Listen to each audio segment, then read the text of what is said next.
At a church memorial service, one woman cannot stop crying. A few rows behind her, a man sits quietly without shedding a single tear. Someone may think she is losing control. Someone else may think he does not care enough.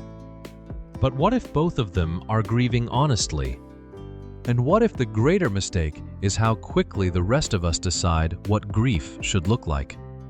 Most people want to help when someone loses a loved one. So they search for the right sentence, tell the person to stay strong, or remind them that everything happens for a reason. The problem begins when comfort quietly becomes pressure. The wrong response can leave a grieving person feeling observed, corrected, or abandoned, even when everyone around them sincerely believes they are offering comfort and Christian hope. A grieving person may already be carrying loss, difficult family decisions, new responsibilities, and a home that suddenly feels different.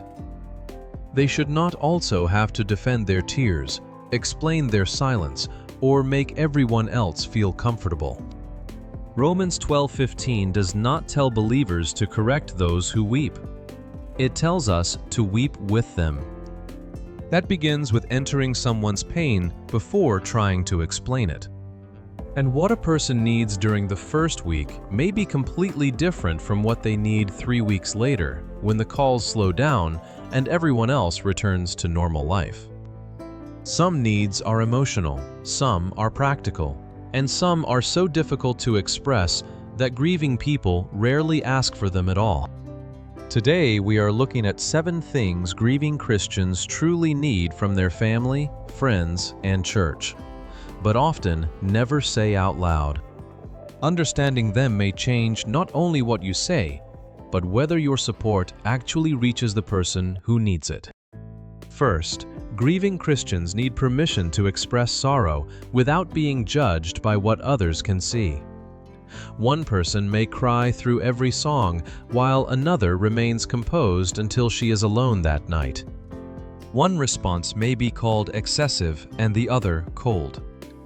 But tears are a poor way to measure the depth, sincerity, or strength of someone's grief. An outward response can reveal something, but it cannot reveal everything. One person may weep because the loss has broken through every defense. Another may stay quiet because shock has not yet released what the heart is carrying. Grief can appear as sleepless nights, missed appointments, long silences, repeated stories, or tears that come days later without warning. John 11:35 gives us only 2 words: Jesus wept. That verse does not turn tears into a requirement, and it does not make silence suspicious. It reminds us that sorrow can be real, visible, and fully human. Faith does not produce one approved expression of loss. Some believers cry openly, others pray quietly, care for children, greet visitors, and fall apart only after the room is empty. So listen before you label. Stay close before you correct. Love is not measured by visible emotion. Grief is not a test performed for an audience. The second need appears as grief shifts from one hour to the next. A man may spend the morning looking through photographs of his wife, call the insurance company that afternoon, and still laugh with his grandchildren over dinner. None of those moments cancels the others. Grief does not move in a straight line from unbearable pain to complete peace. It shifts between 2 needs. At times, a person turns toward the loss by remembering, crying, praying, or sitting with what has changed. At other times, attention moves toward the life that still demands care. Children need breakfast, bills need paying, work resumes, and decisions cannot wait. Researchers describe bereavement as moving between facing the loss and handling daily responsibilities. A grieving person may shift between both several times in one day. Grief moves. So do not mistake a peaceful evening for forgetting. A widow who smiles at dinner has not erased the morning she spent holding an old photograph. and do not treat a painful return as proof that she is failing. A song, an anniversary, or an empty chair may bring the loss close again without destroying the progress already made. Faith can remain steady while emotions rise and fall. Healing does not require one unchanging mood in God's presence. A good day is not betrayal. A hard day is not failure. A third need is often missed because grief carries more than sorrow alone. When someone dies, what exactly does the family lose? They lose a person, yes, but they may also lose the Sunday night phone call, the ride to a medical appointment, the relative who remembered every birthday, or the person who knew how the family story began. A man may reach for his phone and call the number he has dialed for 20 years. A daughter may open her calendar and see that Sunday lunch will never happen the same way again. These are not small details. They are pieces of life that had a familiar shape. Sometimes a role disappears with the person. A wife becomes a widow. A son becomes the oldest voice in the family. A child realizes there is no longer anyone to ask about a grandfather's military service, a grandmother's childhood, or why the family moved across the country. Psalm 34:18 says, "The Lord is close to the brokenhearted." That closeness matters because faith does not erase the empty places left behind. Hope can be real, and missing can still be painful. So when you comfort someone, do not speak only about where their loved one is now. Notice what has changed for the person here. Sometimes grief is love searching for the future it expected to have. A daughter opens her mother's handwritten recipe card and prepares the same meal she once watched her make. This fourth need is freedom to remember without being treated as though memory prevents healing. At the first Thanksgiving after the funeral, the family tells the story about the year the turkey burned and everyone ate sandwiches instead. Some people call this refusing to move on. But is it? Or is it one way love continues to speak? Healing does not always mean cutting every tie to the person who died. Memory can remain through stories, habits, values, and acts of service. A son may teach his children the prayer his father taught him. A church may begin an annual food drive because generosity marked the life of the person they lost. Remembering is not pretending. Denial says nothing has changed. Remembrance admits that everything has changed and still chooses to honor what was good. One avoids reality. The other faces reality without treating love as something that must be erased. Proverbs 10:7 says, "The memory of the righteous is a blessing."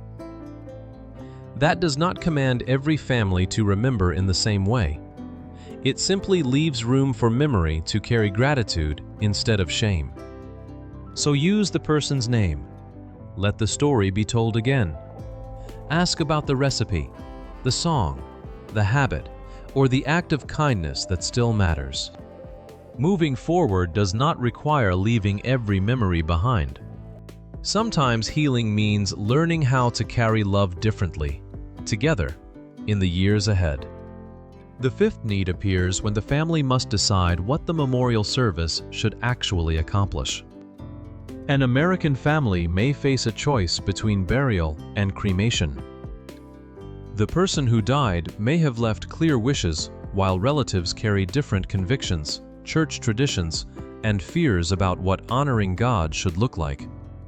Before asking who is right, ask a better question. What is the service supposed to help the family do? A memorial is more than a schedule of songs, prayers, and announcements. It can help people admit that life has changed, speak the person's name, receive comfort, and stand together when words feel too small. In a church fellowship hall, one family may choose a hymn, a short prayer, and a slideshow of ordinary photographs. Those choices are not powerful because they follow one approved custom. They matter because they help the living remember, worship, and support one another. Christians must distinguish four things: a direct biblical command, a biblical principle, a personal conviction, and a cultural practice. They are not equal. Scripture leads. Wisdom guides. Convictions deserve respect.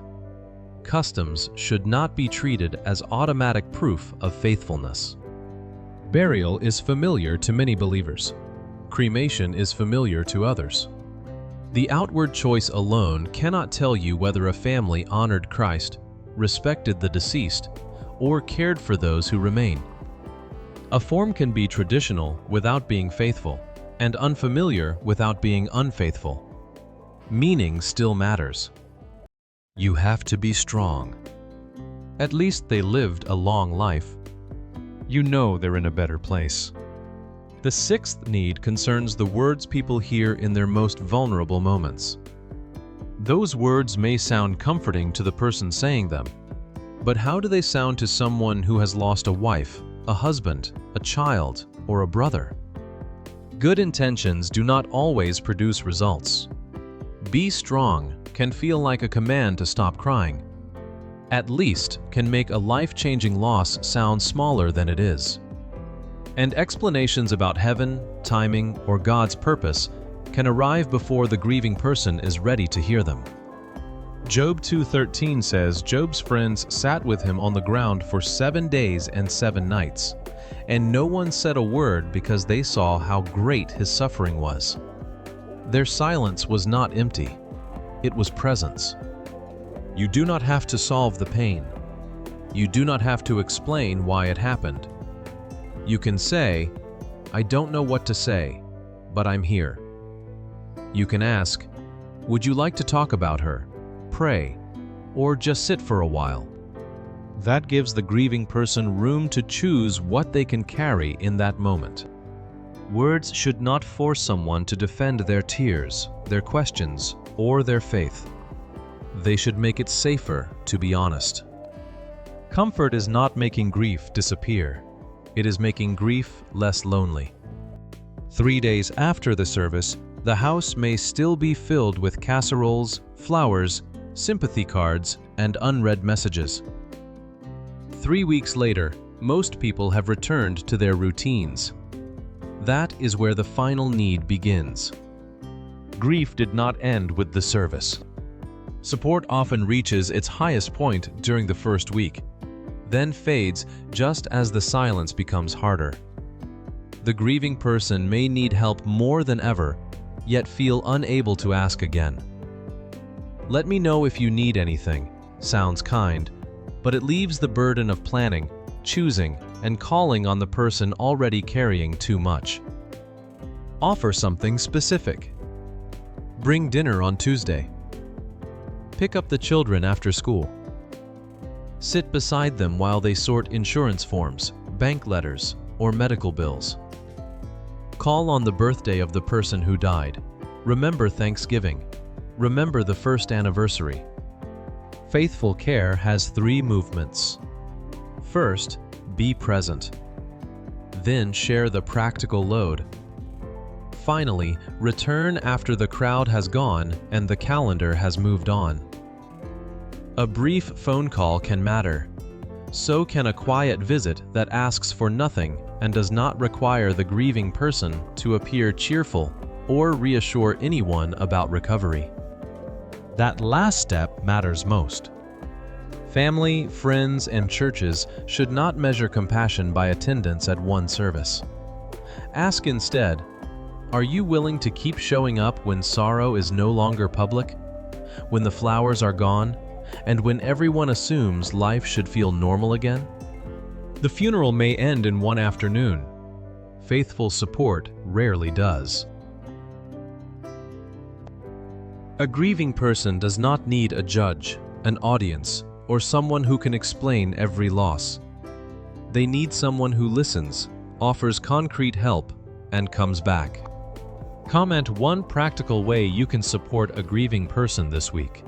Then choose one name, one useful action, and one date when you will return.